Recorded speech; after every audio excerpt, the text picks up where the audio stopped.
What is going on, guys? Nikki Covack here, and behind me is a 2021 GMC Sierra X31 package elevation, and we're going to go over the leveling kit, wheels and tires, and what else you could possibly fit on here. So let's go over it real quick. We got a leveling kit on it. It's a zone 2-inch front leveling kit. It's only raised in the front.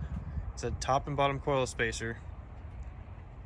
And then moving in, we have 275/70 on 18-inch wheels, Falcon AT3W all-terrain tires. These have about 40,000 miles on them, ton of tread left. These are great tires on a light truck. The wheels are a GMC factory wheel. They do not come on this truck, but it is an option. I happen to grab these off eBay for about $700. Good way to get factory wheels without paying the full price, for sure. The offset on these wheels are just like any other dealership tire or dealership wheel. They're very, very positive, so they suck in pretty far. If you want them to stick out a little further, I'd recommend going with a 285 tire or get some at least a positive 18 or 0 offset wheel if you want them to stick out just a little bit. But they are a factory wheel, so there's of course no rubbing or anything like that. These tires are only just an inch bigger than a factory tire. You could definitely fit 285/70 on 18-inch wheels.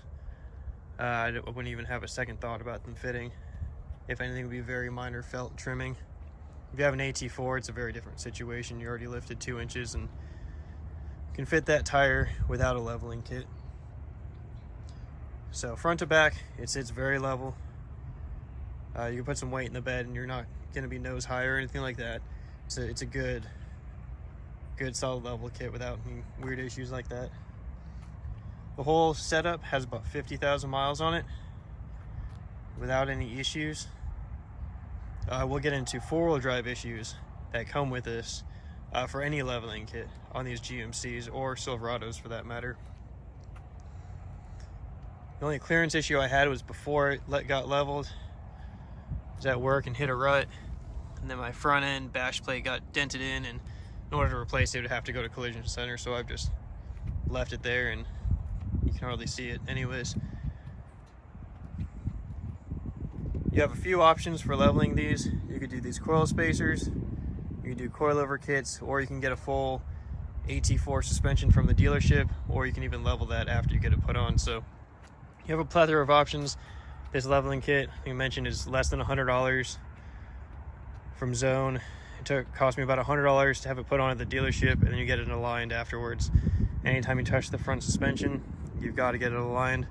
Make sure the geometry is holding together and you're not going to wear down your tires for no reason. So with these GMCs, let's talk about the only 4-wheel drive issue that you come across. That'll be right in here. And that's going to be on your selector switch for what 4-wheel drive motor you use. If you have an AT4 or X31 package, same thing as a Z71 package. Once you level your truck, you can no longer use your auto 4-wheel drive. You need to pick 2 high, 4 low, or 4 high. And the reason for this is that once you adjust the geometry in the front end, the auto 4-wheel drive, when it goes to engage, when you're rolling down the highway and your back wheels start to slip, it vibrates when it goes to engage. And the geometry has been adjusted just enough to where you're going to have issues and CV failures. Every dealership I've talked to doesn't really care that you have a leveling kit on your truck, but when they have customers come in with CV shaft issues, they're coming in and their trucks are in auto and their CV shafts have failed with a leveling kit. That's because of the vibrations that are happening rolling down the road. So the solution to this, having a leveling kit with no issues, all you have to do is just pretend like your truck doesn't have that mode. Slow down. Don't go shifting into 4-wheel drive going 40 miles an hour.